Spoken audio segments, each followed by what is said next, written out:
बॉलीवुड के सुपरस्टार सलमान खान के बाद अब शाहरुख खान को जान से मारने की धमकी मिली है। यह धमकी छत्तीसगढ़ की राजधानी रायपुर से मिली है। इस खबर के बाद छत्तीसगढ़ से लेकर मुंबई तक हड़कंप मचा हुआ है। बताया जा रहा है इस धमकी के बाद बांद्रा पुलिस रायपुर पहुंच गई है। फिलहाल रायपुर पुलिस इस मामले में कुछ कहने से इनकार कर रही है।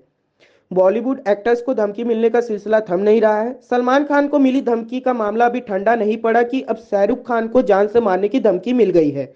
मुंबई के बांद्रा थाने में धमकी को लेकर केस दर्ज किया गया है।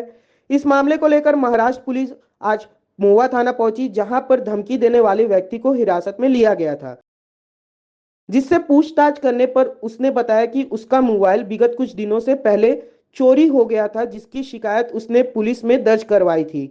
उसे इन सब मामलों को लेकर जानकारी नहीं है। मिली जानकारी के अनुसार पुलिस ने उसे नोटिस देकर अभी फिलहाल छोड़ दिया है। था मुंबई की टीम यहाँ आई थी, क्या है पूरा मामला? आज सुबह मुंबई की टीम थाना पंडरी में आके उन्होंने सूचित किया कि जो बांद्रा पुलिस स्टेशन है मुंबई में, वहाँ पर एक क्राइम रजिस्टर हुआ है जिसमें कंप्लेंट आई थी कि शाहरुख खान को एक्सटॉर्शन के लिए, वसूली के लिए धमकी मिली है 50 लाख रुपए की।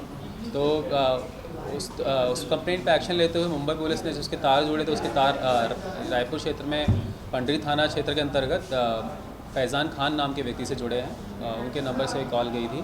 अभी इसमें मुंबई पुलिस जो है इसमें नोटिस तामील करके उनसे पूछताछ करेगी। अब जैसा मैंने बोला, ये जांच का विषय जो है वो मुंबई पुलिस का है, तो मुंबई पुलिस इसमें जांच करेगी और जैसी जांच होगी इसमें आपके सामने आगे आ ही जाएगी।